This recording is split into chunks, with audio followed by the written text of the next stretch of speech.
Hello, and welcome to also on Premier League match day 15. Liverpool dropped 2 points and have a Merseyside derby on Saturday lunch. Manchester City finally won after 8 matches and now travels to East London. Chelsea keeps winning and scoring. Tottenham keeps delivering inconsistency. Arsenal, the king of corners. West Ham, Tom, might have a different manager next show. Plenty to talk with Tom Rennie. Good morning, Tom. How are you? I was doing fine till you reminded me of the existence of 𝗀𝗵𝗿𝗀, and now I'm miserable again. Thank you for that.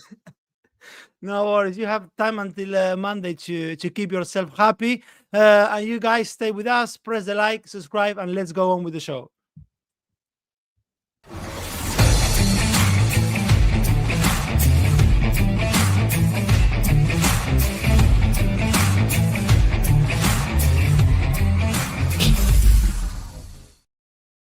All right, Tom, the first one on Saturday lunch is Everton Liverpool. Before Wednesday night, Everton failed to score in 4 successive games, but voila, they scored 4 against Wolverhampton and kept a clean sheet. Everything in the most possible 𝐬𝐭𝐚𝐲 way. 4 goals out of expected goals of just 1. 4 goals out of 4 shots on target and 44% of possession. So quite beautiful for them. At the best possible time, I believe these 3 points came for them, because I was looking at the fixtures they have, and probably they're having the toughest run coming, of any team going into the end of the year. Liverpool now, then Arsenal away, Chelsea away with Manchester City, and then Nottingham Forest. They have 2 defeats in the last 10, but I believe they're having now, yes, a tough run, because Everton only faced 1 of last season's top 7 in those 10 matches. Tom, Everton have kept 5 clean sheets, which is not bad. It's a 1/3 of the competition so far. 5 clean sheets, but they have conceded 3+ in 5 games also. Do you see Liverpool being the 6th team to do that to them on Saturday?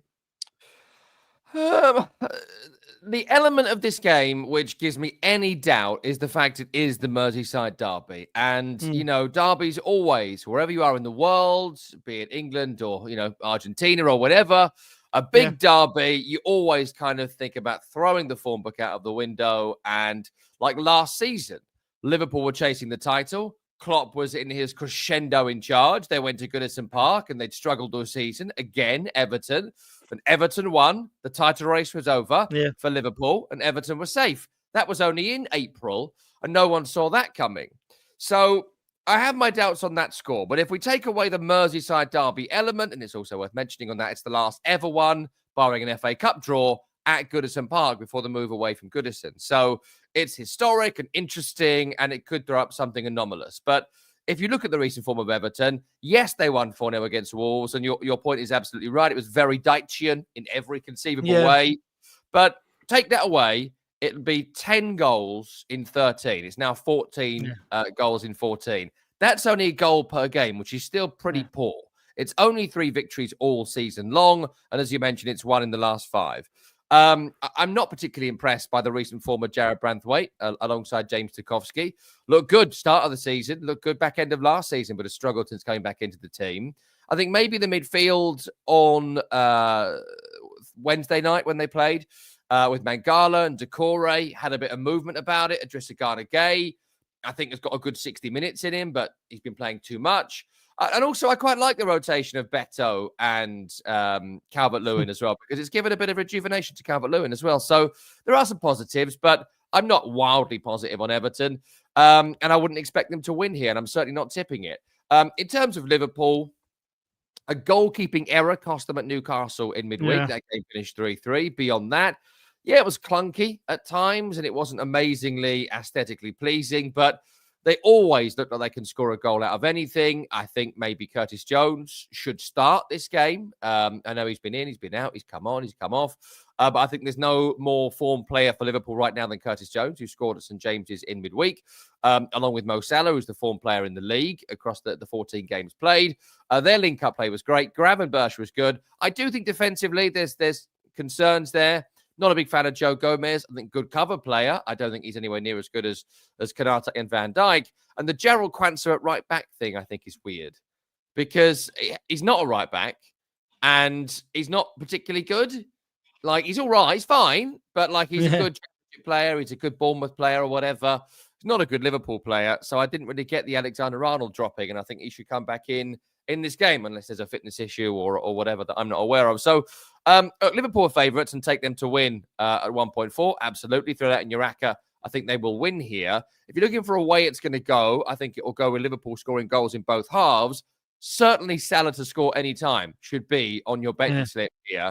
Liverpool win and Salah to score any time is 2.38. I'd look at Liverpool to score at least 2 goals in this game. Don't just count the draw if you're feeling brave. But one thing I do like here is a player to be sent off. Merseyside derby and North London derby always gives you a red. You get a red card in this match for anybody at 4. That is worth a punt this weekend. Absolutely, please, guys. I would say do not forget to have Salah scoring anytime. He's in form for 13 goals in the Premier League this season, 15 altogether. Dejan Prodanov, yes, guys, please leave your tips, leave your comments. As always, handicap Liverpool -1. 𝗀𝗵𝗿, he likes both teams to score 1.8, which is not bad. 𝗀𝗵𝗿 also, he doesn't get why this game is an early kickoff on Saturday. That could have said... that club could have said that as well, why this game is early on a Saturday. It's policing. It's policing. They've done it at this point, so no one can get like too drunk, and the town centre won't get smashed up. More often than not, this game is always going to be an early game, either early Sunday or early Saturday, for local policing matters. It occasionally is a midweek, but the police tend to advise against that. But Manchester fans, they drink less because usually Manchester City, Manchester United, they do play Sunday 4:30, let's say. I mean, that must be the truth. That must be the truth. I don't know. All right, but that's the case and the policy issue. We move on to the next one, Tom, which is Aston Villa Southampton. Villa finally went back to winning ways against Brentford, 8 games without a win before, and also they won at Villa Park after 3 consecutive draws at home. They now show just 1 defeat in the last 12 at Villa Park, 5 wins and 6 draws in that run. Points-wise, they are 4 points away from the top 4, Tom, so which is not bad considering that bad run that they have been involved. The problem for them have been that although in Europe they have not conceded in 4 of the 5 games they have played so far in the Champions League, in the Premier League they have conceded 23, which is nearly to averaging 2 a game, and which is 5 more than Crystal Palace to have conceded 23, for instance. They shouldn't worry, I guess, too much because it's Southampton, the one visiting, only 1 win all season, 11 goals scored away from home, 1 draw and 6 defeats with just 4 goals scored. Is the Asian handicap minus the way to go here? Oh, yeah. Every time you see Southampton, that's the game you do Asian handicap because they are so bad defensively. It's beyond a joke at this point. And you can blame Russell Martin till you're blue in the face, the manager, but he hasn't got a Premier League squad. And whether he was a who-fit manager as opposed to a play through the lines manager, they'd still be struggling because they've not invested enough in their squad. Look, in terms of Aston Villa, the bad run is over. I think that reports of their demise greatly exaggerated. Morgan Rogers looks in terrific form. Ollie Watkins scoring goals and playing well again. He was great against Brentford. He always is, his former club. Great to see Tyrone Mings back alongside 𝐬𝐿𝐴. I think there has been an issue defensively, to your point on goals conceded. They've not been able to get Pau Torres, 𝐬𝐿𝐴, Luca Digne, and another in that backline all season. And because of that, I think they have looked for kind of solutions during games. They've changed things. So great to see Tyrone Mings back in. He's a really important defender for Aston Villa. He barely played a minute of football in the last couple of years. If he is fit, if Pau Torres is fit, if we can get them together, 𝐿𝐴 back out to right back, that's going to be very solid. And if it's not 𝐿𝐴, it'll be Matty Cash, who scored against Brentford to give them more attacking impetus. So him being back, Kamara being back, Martinez being fit, all coming together for Aston Villa. And I think that blip is just that, a blip, plus a lot of games played in the Champions League and the league as well. So that's tough. And look, in terms of Southampton, valiant effort at times. That they are a well-coached team in terms of what the manager wants them to do. But again, they just don't have a Premier League squad. 1 win in 14, 30 goals conceded, -19 goal difference. It's just a terrible, terrible record. How do they play here? Well, you know how they play. They're going to try and dominate possession. They're going to try and create chances. But I just think in terms of the quality of defenders, I think Stevens will be suspended for the hair pull on 𝐿𝐿𝐴. Bednarek has been missing. Not a big fan of Wood. Not a big fan of Bree. Not a big fan of Manning. The midfield balance has been totally off. I mean, I could just wibble on all day about the fact Southampton aren't ready. And Aaron Ramsdale being injured. So Joe Lumley's going to be in goal. So Ramsdale can make a lot of great saves, but he's not even there. So look, Villa win 1.4 this morning. Take that, throw it in an accumulator. Look at the over 3.5 goals in the match market because Saints can score a goal. That comes in at 2.63. Then start looking at your handicaps. Minus 1.5 to be conservative brings you in at 2. Not great. I like the minus 3.5. That is 6.5. Best I found it this morning. That's a big Villa win. That's a 4-0 victory or more. I really like that. I like Villa for 4 goals in this game. And just to score 4 goals without the scoreline is 4. So look for a Villa big victory here because, frankly, if you're not going big Villa win, this game isn't worth betting on for you. Absolutely, everything pointing to Villa. I know Emery and Emiliano Martinez are desperate for a clean sheet. If they do this time, they almost done it against Brentford. It was a 3-1 win, but they were 3-0 at some point. 2.38 for a clean sheet for Aston Villa against Southampton on Saturday. And then, Tom, we have Brentford and Newcastle in West London. Brentford, they are struggling away from home. As we have seen so far this season, just 1 point, and that was against Everton. And then the rest, all defeats, including the 3-1 with Villa on Wednesday. Of course, playing at home is completely different. The best home team of the Premier League with 19 points out of a possible 21 so far for them. The last time at the 𝐬𝐭𝐸, they came from behind to trash Leicester for 1. 𝐬𝐭𝐚𝐲 scored a hat-trick, more than he had managed, actually, in his previous 41 games. I'm not saying... if they would have won 2 or 3 away games, Brentford would have been now like very close to the Champions League spot. But if they only have managed to win that game against Fulham when they were like, I think, winning up to the 92nd minute of the game, we could have talked, yes, of a Brentford being maybe 5th or 6th in the table. Do you think it's right, despite this amazing run of Brentford, to see Newcastle as a favorite for the bookies? No, I don't think that's right at all. I think if you've got 7 games played at home and 6 victories and 1 draw and 19 points and 22 goals scored against a pretty mid-table inconsistent Newcastle, staggering to me that Newcastle are favourite. So frankly, take Brentford up and down to win at those odds. I think you might well make some money here because I make them favourites to win this game. Because the way they played this season at home continues to defy expectation. The midfield continues to be the hardest working in showbiz with Norgard and Jensen. We continually underrate people like 𝐿𝐴. Certainly I do. Brian Mbeumo, I think he's fantastic. And the centre halves, I think Ethan Pinnock had a tough game in midweek and a tough game against Aston Villa. But I do think him and Collins and 𝐿𝐴 and the players they have in there, they're very tough to get around. They are very tough to bully. And Newcastle, at their best, try and bully the opponent. You ain't going to bully Brentford. And I think that's just not how it's going to unfold. If Newcastle are to win this game, it won't be on physical battle. It will be on technical quality.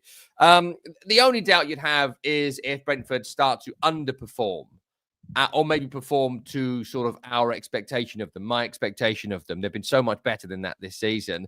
And so, look, if you think Brentford are going to win, and I tend to think they are going to, take 3, but also look at the over market as well, because in goals this season, 22 scored and 12 conceded. It's ludicrous. They've not just been winning, they've been winning and thrilling in games. For comparison, Liverpool are the 2nd best home team in the Premier League this season. Similar record in terms of 6 victories. They've only scored 13 goals and conceded 3. So at home, Brentford have scored 9 more goals than Liverpool. And Liverpool, best team in the country, right? Top of the Champions League group. So that's how good they've been. That's what Newcastle are up against. In terms of Newcastle, injuries clearing up. It's nearly a fully fit squad for Newcastle at this point, beside the long-term absentees, the likes of Sven Botman. There are issues there still with Newcastle. They're inconsistent. There were great things about the performance against Liverpool. There were bad things about the performance against Liverpool. We could say the same about the loss against West Ham a couple of weeks ago that no one saw coming. I think Joe Linton back in midfield makes sense. There's a better balance there with him and Bruno and Tonali. Yeah. I'd like to see that 3 together consistently and working with each other. 𝐿𝐭𝐴𝐧𝐧𝐞𝐿 scoring, fantastic goal against Liverpool. That's going to be the difference Beautiful. maker. You got a world-class player, Leo. If he's scoring goals, you'll be all right. If he doesn't score goals, doesn't matter what you're doing. In the end, it's a player's game. The players ain't doing it. Not much you can do, and 𝐿𝐴𝐴𝐧𝐽 scoring again will make a big difference. So, look, I think this would be entertaining. It's a game I'd really want to watch this weekend. I'll just pick for Brentford, take them up and down. Brentford over 3.5 goals brings you in at 7, which I really like as well. A lot of Brentford results have gone that way this season. That have won you 5 of 7 bets on Brentford at home this season. So I'm going to follow that pattern. Of course, Alexander Isak does not have the form of Salah, but Isak scoring anytime is 2.4. I will settle for Brentford to get 2 goals. They are saying in the comment section, screams both teams to score this game. Also, maybe combining a double chance for Brentford, which is 165, I believe at this point, Tom. Double chance and goals over 2.5. That ends up with odds of 2.65. But yes, I agree with you. I don't see why Newcastle the favorite at the 𝐻𝐸. From there to Crystal Palace to Manchester City against Manchester City. Tom, Guardiola said after the defeat with Liverpool, after getting 11 points behind Liverpool, that they should call him delusional, because he believed that he was going to rebuild the team after that night. 3 days after they won, after 8 games, they kept a clean sheet. They had Kevin De Bruyne back, at least in the starting lineup, and from 11 points, they are now on 9 points behind Liverpool.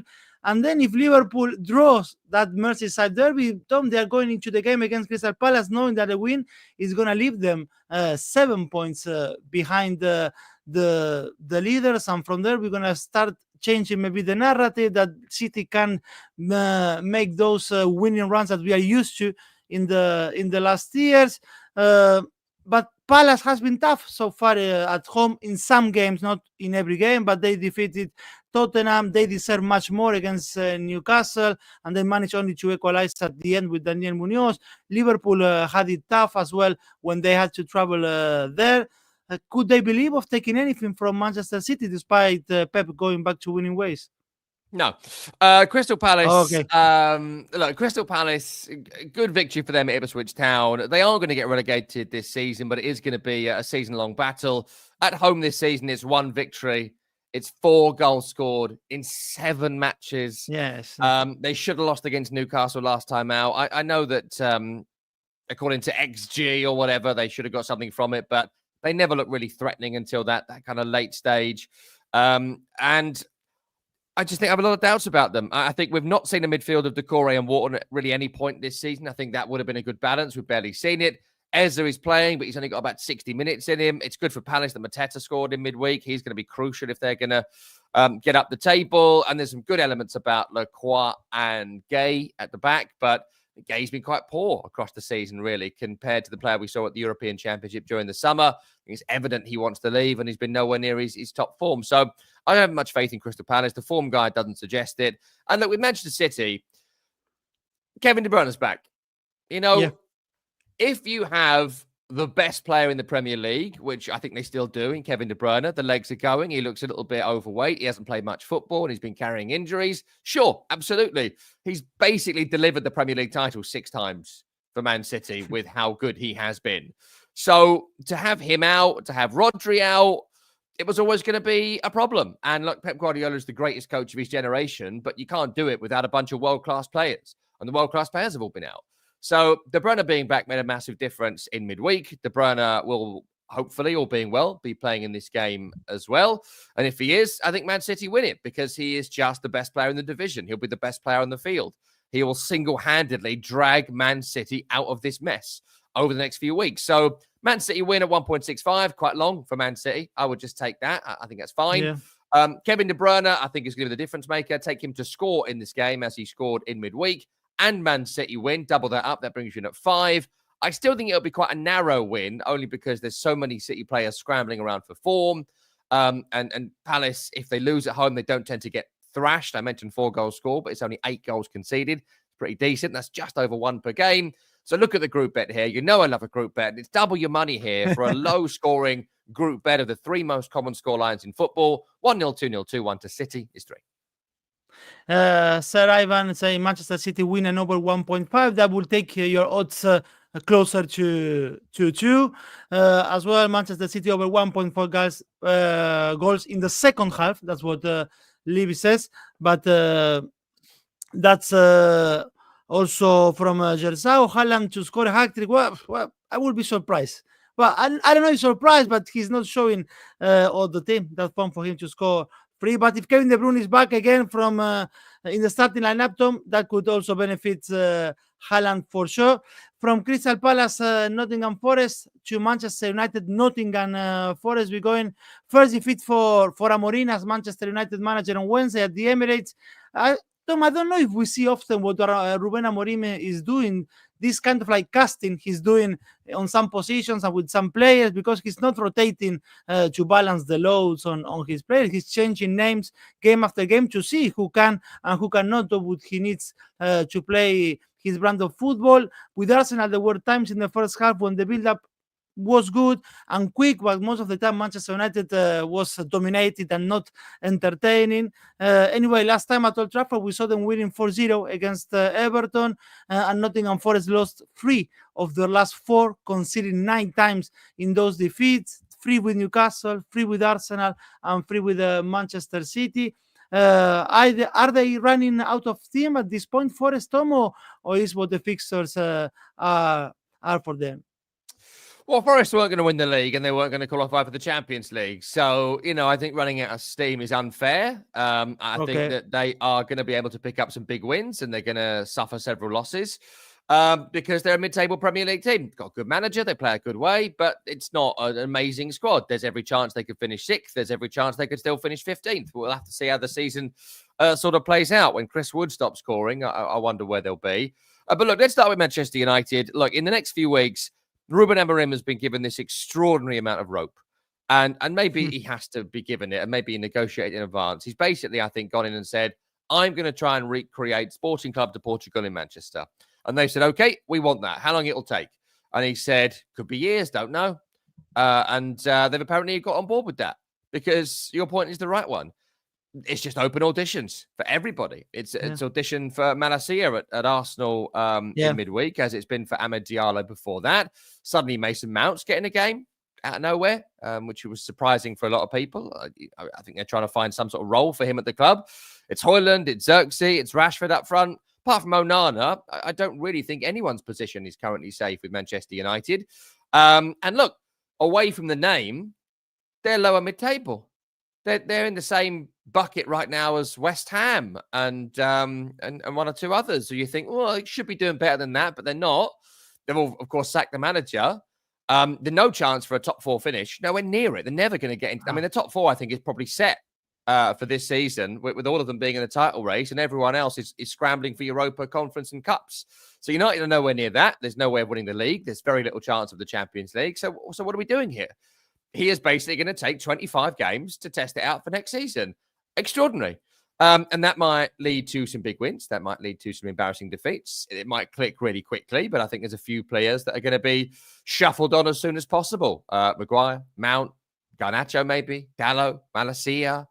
I could go on. I think there's a lot of players that they're going to be hoping to move on. And he'll be signing as many players from Sporting in January and the summer as he possibly can. And look, briefly, to go back to Nottingham Forest, they're not going to play differently at any point this season. Didn't do it against Man City. If they concede the first goal, they're buggered. If they score the first goal, there's every chance they can win the match. Defense is really strong. Midfield is really physical. On the break, they're really impressive. I think the only thing I'd really change from the Man City game is I'd take 𝗀𝗀 out. I don't think he's really up to it. And I bring in one of the more kind of pacey players, if they're fit, to play in those wide positions. I know there's been a few out recently, a few rested, but I'd like to see someone, a Hudson-Odoi or someone like that in the team as opposed to 𝗀𝗀. I don't see much in that, but they'll low block, they'll hit on the break, they'll try and counter at speed, and if they get forward, they'll cross to Chris Wood, who missed a sitter in midweek, but he's still looking pretty dangerous. In terms of result, love the draw here. Absolutely love the draw at 4.3. That was 5 earlier when I looked at it. So it's interesting. That's coming a little bit. I don't think it's going to be a particularly thrilling game. If Man U shade it, I'd certainly look at all the underscore lines. Man United under 3.5. I've changed that into a group bet, but it's basically under 3.5 or 2 goals or less scored for Man United. comes in at 2.88. And if I was to pick a player out here, Diallo needs to come back into the starting 11. He's the one that seems to be enjoying the Amorim introduction most. Him to score or assist is 2.25. Throw a Man U win in there and you'll double your money. Yeah, so far in the comment section as well, people pointing towards Forest. Forest handicap plus 1.5. Like Sir Ivan, 𝐿𝐵𝐴 still Forest win. I don't see Manchester United making it this season. Exactly as well what Tom was saying. No chance for them to make it to the top 4. From Manchester United, Nottingham Forest to Fulham Arsenal. That is on Sunday. I think Fulham also, Tom, is a testament of what a team with a good manager can do. They are impressive so far. Last night winning against Brighton at home, although Brighton, I believe, had a good game as well. In Craven Cottage, 4 wins and 2 defeats in 7 games for them. 𝐬𝐿𝐵𝗿𝗲, Harry Wilson, Raúl Jiménez, Emil Smith-Rowe, Reece Nelson, plus Anthony Robinson. Well, yes, it wasn't Raúl, but it was Rodrigo Muniz. But I mean, I'm mentioning all like attacking-minded players. So at the moment, and especially when they play at home, they are quite a joy to watch, or at least they are entertaining. Fulham last time against Arsenal in West London, they won 4-1, and they done it from behind. Now Arsenal coming being this new Stoke City, or the king of corners, 22 goals from corners since the start of last season. Tom, can they just fall onto that time after time? Or this of scoring so much from set pieces is exposing some lack of creativity of late in Arsenal? No, they can do it continually because they keep scoring from these corners and no one seems to be able to stop them. The deliveries from Rice and Bukayo Saka are tremendous, even without Gabriel. You know, I wondered against Man United in midweek, without Gabriel playing, would they be able to score from corners? And the answer is twice. And it's just like, they got all the set piece coach, and we're talking about what they're doing and how they're working it out. They're bunging a bunch of big geezers at the back post and delivering the ball in with pace and putting it in an area where the goalkeeper is going to really struggle to get it. They're dropping it under the goalkeeper's nose and putting that player under pressure. They are committing loads of fouls they're getting away with in the penalty area, and they've got people running from distance with a run, with a great leap, and turning it home. Like, I love how we're like, oh, they're reinventing the wheel here. It's like the Hadron Collider. No, they're crossing it to the big geezers and doing it really, really well. Like, David Moyes did this for years. Sean Dyche has done this for years. It's great. It's fantastic. I love to see it. Love scoring from corners. If you're not scoring from corners, I would suggest you're not a good coach. Genuinely, I think it's really... Set plays are so important. Every other sport in the world, it's all about set plays. But in this sport, we wibble on about, open play and transition. No, get a corner. Throw it in. You can plan this, and it's fantastic.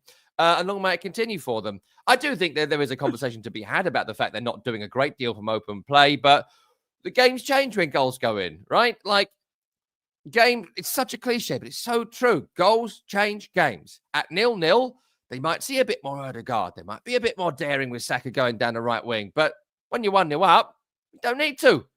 Not necessary anymore. You got to score 2 goals and you win most games of football ever. So I don't think there's much to be concerned about. Look, in terms of Fulham, I thought they were good like you against Brighton in midweek. Great game of football. A lot of Brighton games tend to be, and they go sort of either way.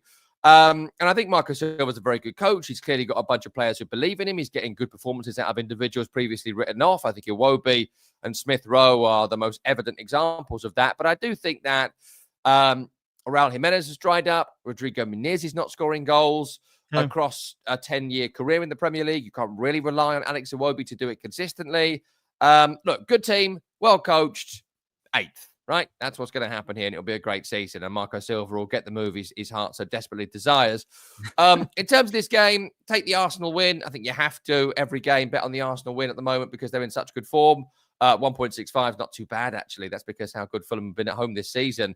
6 victories across the campaign. Yes, there was that anomaly against Wolverhampton Wanderers, but 4 wins in 7, pretty decent, 13 goals scored. Arsenal have scored from a corner, obviously take that every single week, but look at the numbers of corners as well. Double figures against Man United and West Ham in terms of corners. I don't have the sporting number in front of me. So look at a number of corners in the match that you think Arsenal were going to get and add 5 for the opposition, which is about the average. 14 corners in this match is 4.5. They love to win a corner. They play to win a corner. You add 4 or 5 for Fulham, that should come in. I'd feel quite confident about that. And that's for both teams, not just Arsenal. And then you look at who's going to score the goal. Look at the header market. Gabriel, if he's fit, there's some doubt about that, but he should be.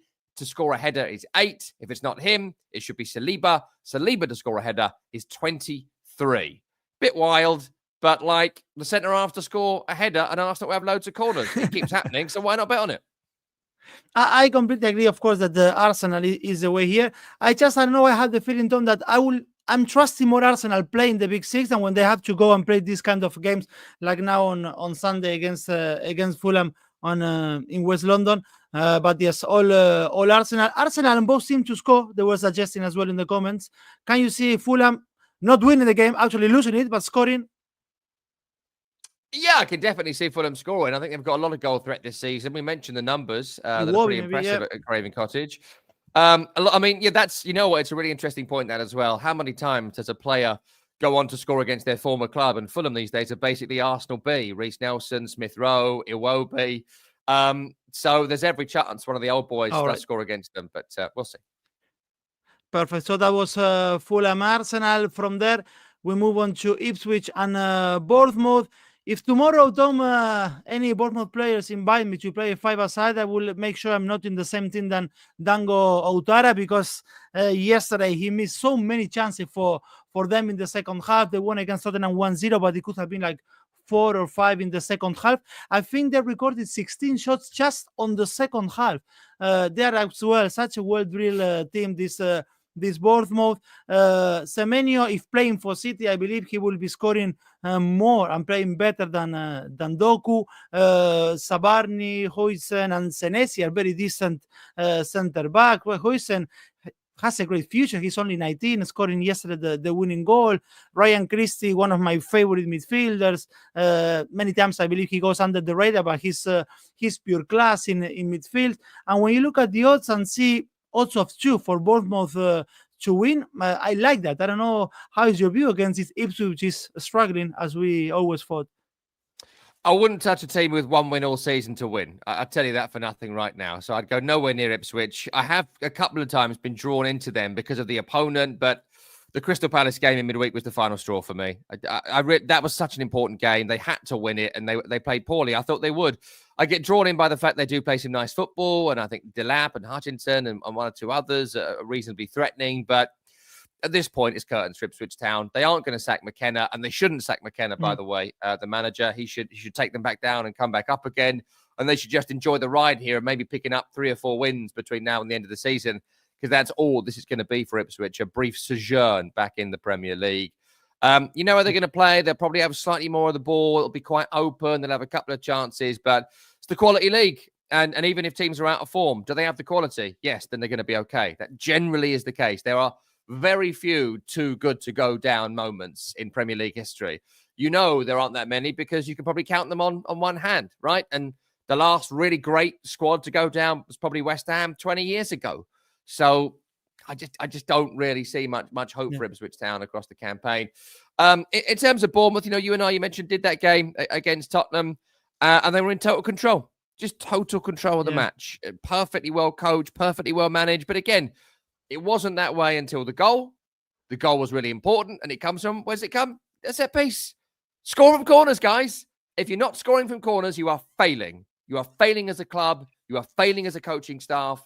You are failing. You should be scoring 12 to 15 goals from corners a season. People might say that's high. It's not. It's not enough. Should be scoring from corners and set pieces consistently, because that's the bit of the play you almost totally get to control. Got the ideas? It'll work for you. So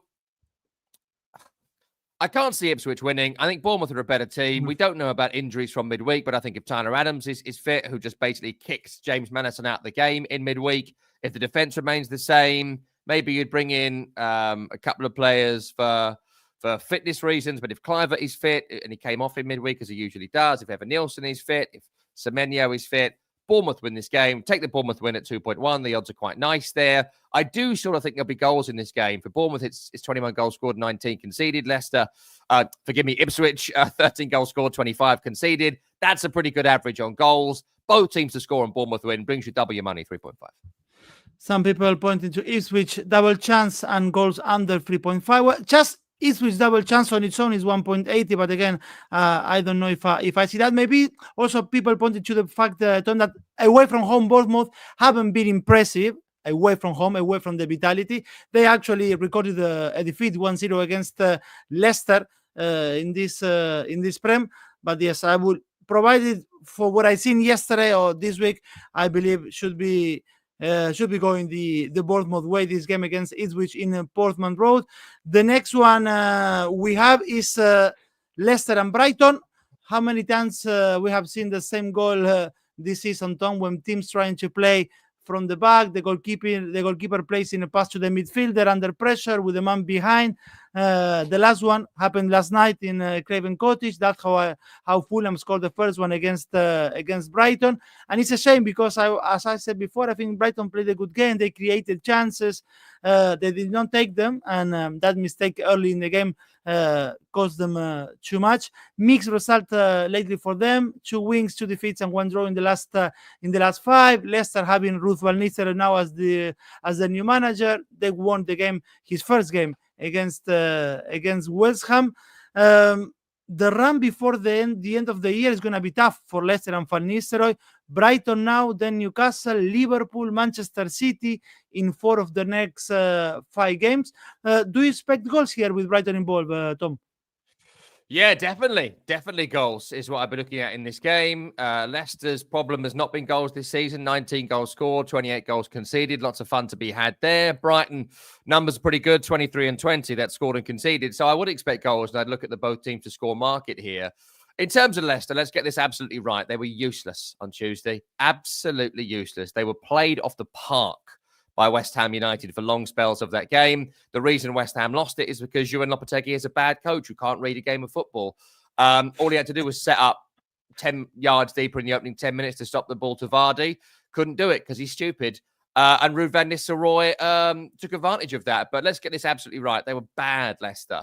Couldn't keep the ball. Conceded 30 shots in goal against a pretty bang average West Ham. In any other week, they lose that 10-0. And the Soucek goal should have counted. It was a joke that it got discounted. And if that goes in, I think we're talking about a different thing here. And the goals they scored, look, I don't think Brighton are going to be as stupid to just literally play into Jamie Vardy's hands in the opening 10 minutes. We shall see, but I don't think they will. And beyond that, apart from Buonanotte, 𝐿𝐭𝐿, there's not a great deal about Leicester that I'm impressed about. I think they'll get relegated this season. And I think they'll concede maybe 20 shots in this game. And I think without big investment in the January transfer window, I think they'll struggle as the season goes on. I think they'll struggle over the Christmas period. And I think they'll struggle in this game as well. I'm not impressed by anything that they do. Maybe Ruud van Nistelrooy will bring some improvements. But from what I saw on Tuesday, I'd still be pretty concerned about Leicester City. In terms of Brighton, you know, we have the conversation a lot about players get injured and they replace them with players. And you're like, oh, okay, how'd you do that? And it was quite interesting in midweek. I think Rutter came off the bench and 𝗀𝗀𝗀 came off the bench. And suddenly you start thinking, oh, there's some depth here, as well as the quality that they have. They only play one way. They'll look for ultra possession. They will play it from the back. They'll get caught maybe a couple of times if Leicester press high. But they're just able to score goals at any time. The 𝗵𝗵𝗏 goal in midweek was great. I think Adingra, Matoma and 𝐵𝗏𝗏𝗀 will probably rotate for another 3 in this game. I'd probably take 𝗵𝗏𝗏𝗀 out because his passing range has been pretty poor in goal. So that'll be probably a return for Steele in goal. But look, I think if West Ham took their chances in midweek, Leicester are beaten soundly. I think Brighton will take their chances, so I'll take them to win. Brighton win at 1.78 seems quite long, so I'll take that. I think Brighton has a handicap here at -1.5, 2.63 is nice as well. But people have said it already. You've said it already. Both teams to score, Brighton to win. That's 2.88. May well get up to double your money by the weekend. That's what I'd be looking at here. Brighton in goals. And even Brighton on its own is so good at 1 point, almost 1.8. Yeah, and most of the people pointing that when Tom Leicester, both teams to score and goals over 2.5 as well.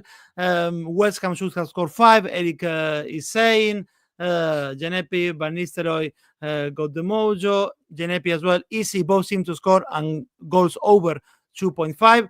So that is Leicester and Brighton at the King Power. And then to finish on Sunday, before we move into the last one, we have Tottenham and Chelsea in North London. 65th of the season for Tottenham. For the first time, I think we saw the supporters directly booing 𝐿𝐵𝗲𝗍 𝗀𝐻𝐿 when he approached them at the end of the match. But Tottenham yesterday was absolutely poor last night. The worst game I've seen from them this season, I think. But at the same time, I think, Tom, that going into Sunday, it's a little bit unfair when people say that they are playing Tottenham and Chelsea. They are on the same playing field, because Postecoglou yesterday benched, was his decision, Pedro Porro and Son Heung-min.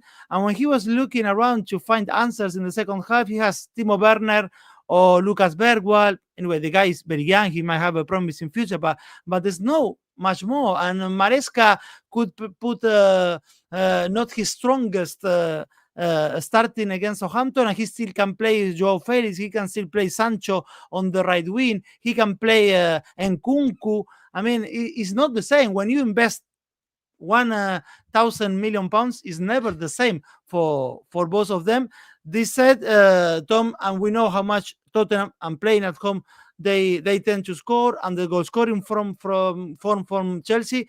Will you go something similar like in the previous game? I mean, like maybe both teams to score and goals over market? Yeah, love both teams to score in this game, definitely. Tottenham's home record is pretty decent. 4 victories in 7, 17 goals scored. That's over 2 goals per game. That's really, really impressive. But of course, you've got to throw Chelsea's away record in there. 19 goals scored in 7 away games and 5 victories is crazy. So it does suggest both teams to score, and I would throw that into really any bet you're doing on this game. Look, in terms of Tottenham, I can't disagree with you at all. I think you're absolutely right. Defensively, I think Dragusin and Davis have done well to cover, but Davis is now injured, so it's no Davis, no Romero, no Mickey van der Ven. That leaves you Dragusin and Archie Gray. Yes, I mean, yes. You know, I like Archie Gray. I'm not trying to slag him off here, but he's a central midfielder and he's a teenager, and he's been asked to play right back, and he's been asked to play centre half. It's going to be a tough one against Chelsea, against Nicholas Jackson. Will come back in, so we'll see what they do there. I think that Pape Sarr and Bissouma look pretty poor in midweek. I think they're good in the big games and bad in the small games. Maddison got kicked out of the game by Tyler Adams. And eventually when they took him off, I think Spurs lost any hope of any creativity. Not starting Son. Maybe it's a fitness issue, but without him, they lack real quality. And Solanke looked well out of sorts against Bournemouth. I wonder how unwell he has been, because he looked like he'd been unwell. He was barely getting around. So all sorts of issues for Tottenham. And look, on the Postecoglou thing briefly, I think that Postecoglou is quite a dislikable man. Like, I think he's rude and short, and he's, typically Australian in lots of ways. Like, there's a short shrift that when you're winning, it's like, oh, okay, nice, fun, jovial. When you're losing, not a good man to be around. They say that there's the good mate and the bad mate. And if you get the bad mate, you're all in trouble. He's a man who carries a permanent black cloud around with him. And just all that, offering out the fans, all that. I just think that's not going to play well for him. Lopetegui got booed this week, went down the tunnel. Gary O'Neill got booed this week, and he gave him a clap, and he sort of shrugged it off and moved on. Postecoglou doing all that, it's like never go up against a man, as Mark Twain famously said, who buys ink by the barrel. Never go after the press. Also, never go after your fans. Ever, because you'll never recover from that. So that's going to be interesting to see how he handles it this week. And look at Chelsea. They're in the title race. Of course, they're in the title race. Spent £1 billion. If you're not in the title race, something's gone wrong. Good coach, doing well. Good players, getting better. Young squad. Maybe some caveats there, but the strength in depth. And I use this word advisedly. It's embarrassing that it's been allowed to happen, that a squad can have this sort of strength and spend this sort of money. If they are doing this within financial rules, the financial rules, frankly, aren't worth the paper they're written on. And everyone should do what Chelsea are doing. Everyone should copy it. Just go wild, flout the rules, 500-year contracts, and move on from there. I expect big sales coming up to sort of balance the books, but everyone should be doing it because they can, as you say, they can just take out Nicholas Jackson, their best player. They haven't got to put 𝐿𝐵𝗲𝗍 𝐿𝐵𝗲𝗍 in. They haven't got to play Cole Palmer in the Conference League. They can bring in 𝗛𝗏𝗏𝗏 and 𝗛𝗏𝗏𝗏𝗏𝗏, but he likes Tosin, and just change the centre halves around. They can bring 𝐿𝐵𝗏𝗏𝗏 in. I was chatting to a friend of mine about 𝐿𝐵𝗏𝗏𝗏𝗏. They were like, they couldn't believe he's not Chelsea's number 1. He's so good. He's probably like Chelsea's number 3 if everyone's fit. So it's wild. So look, Chelsea win. Take that at 2.2. Absolutely. I know Tottenham's home form is good, but I like Chelsea, and I think that they've got every chance of winning the league this year. So I'd take that. Every scoreline should be with both teams to score. I'll take a Chelsea win. Both teams to score 2.88. And I bet I've done most weeks. I did it in midweek, but Jackson, of course, didn't start. It was 𝐿𝐿𝐿, and he scored, but Jackson will come back in. Jackson scores and Chelsea win is 4. Palmer scores and Chelsea win is 3.75. Those are the players I keep picking out because it keeps on happening.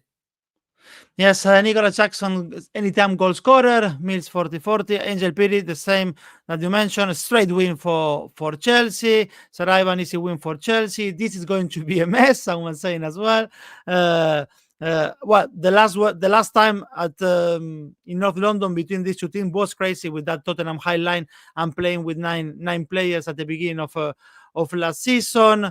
Tottenham draw no bet, Chelsea and both seem to score. Yes, that's what they're pointing in the comment section. And the last one, Tom, is West Ham Wolverhampton, the final game of this match day 15, which we could see both managers getting sacked, Julian Lopetegui and Gary O'Neill. It's crazy, a bit surreal that Ruben Amorim was so close. But I don't know how close he was to become a West Ham manager, Tom. I don't know that, but that he traveled to London to meet the directors, that was real. That happened. And then when you think of Amorim and what he's doing in Manchester United, what he has done in Sporting Lisboa, you look at the squad of West Ham and you think, oh, this guy could have fit nicely, because you think of Kudu, Summerby maybe playing wing backs, Paquetá, Soler behind the striker, and now you have a midfield that, as you always say, cannot run, and a manager who is out of ideas in Lopetegui. Gary O'Neill doesn't have many more ideas than Lopetegui, it seems. 2 consecutive defeats for them, 8 goals conceded, some defensive mistakes have been like Sunday league level for Wolverhampton in the last 2 games. Is there anything that gives you hope with West Ham? I think they'll win this game against Wolverhampton Wanderers, but I think Julian Lopetegui is a bad manager. There's a great line about Sepp Blatter, who used to head FIFA, and the line was, he has 1,000 ideas a minute, every one of them bad. And I think that is kind of Lopetegui. I think he has a lot of ideas, none of them good. I think he changes the team dramatically in every game, and you're a bit like, what? He seems to stumble on a team, like second half against Man United, then change everything the following game. And it's just so irresponsibly dumb to play a high line in the opening 10 minutes against Leicester when they have Jamie Vardy in the team and a new manager and all of that. And he did it because it just like that wouldn't get past the first meeting. Drop off 20 yards, get through the first 20 minutes, quieten the crowd. Vardy hasn't had a sniff, and then you take control of the game because you have better players. Like, there's been some sort of praise for West Ham after Tuesday. I've seen a few impassioned defenses from the friends of Lopetegui in the media. And it's like, no, they've got better players than Leicester in every position. There wasn't a single Leicester player who West Ham would sign because they have a better squad. So, of course, they had more of the ball and could create a bunch of chances. Leicester are rubbish and they ain't got Premier League quality players. And West Ham had 30 shots and scored 1 late consolation goal. Pathetic. It's not praise. That's pathetic. If you have 30 shots and can't score, you're doing something wrong. That is not something to be complimented. And look, my big issues here is that Lopetegui doesn't seem to learn in games. Like, Edson Alvarez is too deep and the defense is too high. And so you end up having 5, a huge hole in midfield, and 5. And all you got to do is plop someone in the number 10 position, as Leicester did, Buonanotte, and he gets the ball and he's in space and he turns and he runs and you're buggered. So he's bad manager, Lopetegui. Can't believe he didn't get sacked this week. There's no point in continuing with the Julian Lopetegui. He is a busted flush of a manager, but I do think West Ham will win this game and they'll bundle to safety and they'll keep him for the whole season. This was the window to sack him. And they didn't do it. And then coming up next, there are winnable games, but it's the Christmas period. It's a really bad time to change your manager. So from this point, the next moment is early January. At that point, I mean, West Ham could be in the relegation zone. It's a top 10 squad. I think it's a top 8 squad they have. And yet, top 8 wage bill, I'll tell you that for nothing. And he's underperforming unbelievably right now, Lopetegui. And the fact he is falling out with everyone, he's rowing with everyone by all accounts. With all due respect, he can't speak English. Like, you can't understand a word he's saying. And I know it's a multi-language game, but you've got to be able to speak English to manage in England, to deal with the media, to deal with the fans. I can't understand a word he's saying. Not a clue what he's talking about half the time. Whether he's doing that on purpose, like Pochettino used to, I don't know. But no idea what he's talking about. And he's fallen out with 𝗛𝗲𝗏. He's fallen out with 𝗂𝐿𝐴. Should have been sacked. Can't believe he's there. In terms of Wolves, the issues remain the same. The defense isn't good enough. Craig Dawson he's jumped the shark. Bueno's not great. 𝗀𝗏𝗏's not good enough. They've gone 4 at the back, 3 at the back, 5 in midfield, 2 in midfield, 2 up front, 3 up front. Got a few decent players. I like Larson. I like 𝐿𝐭𝐤𝐿. I like Andre and 𝗀𝐿𝐴𝐧𝐧𝐞𝐜. They have some quality. But in general, thrashed by Bournemouth, thrashed by Everton of all teams. I don't know if anyone could do better with the squad they've got, but I think they'll probably struggle here. First goal's going to be massive. If 𝐿𝐭𝐤𝐿 gets it, I think there could be open revolt from the stands. If West Ham get it, I think there's every chance they go on to score a few goals. West Ham win at 1.98 is pretty useless. I probably wouldn't touch that. I look at the fact that West Ham concede a lot of goals. Max Kilman, the former Wolves captain, is useless. Mavropanos is a one-man 𝐿𝐭𝐴𝐧𝐧𝐞𝐜 mission at the back. So I think Wolves are likely to score one. They've got 22 goals this season. They've conceded 36. West Ham have only got 18 goals and conceded 27. But I'd still say both teams to score. I'll pick for West Ham and both teams to score at 3.5. And also look at the group bet here. If West Ham win it, they might just shank it. 1-0, 2-0, 2-1 is 3.5. And also maybe look at the draw as well. I think West Ham will win this, but I wouldn't be surprised to see it end in a dismal, disappointing 0-0 draw like the Everton game. And then we do another week of, 𝗀𝗏𝗏𝗏's going to stay and waste our lives. Angel Fury, both teams to score. Mills, West Ham won't win. 𝗀𝗏𝗏𝗏, Wolves defense crazy bad. Gerson Machado, when Lopetegui was sacked at Porto, was such a relief. After that, we didn't improve, but we were still happy. So we might see a bit of that with West Ham from Monday. All right, that's absolutely everything you need to know for Matchday 15 in Premier League. Guys, remember that you can participate in our Tipster competition for December and win cash prizes. You can also challenge your friends and compete in our new rivals contest. If someone is looking for a good bet, Tom, which one will be your safe bet? Safe bet for me is Aston Villa, home against Southampton. The Saints, the whipping boys of the Premier League. So Villa to win, 1.36. Take it.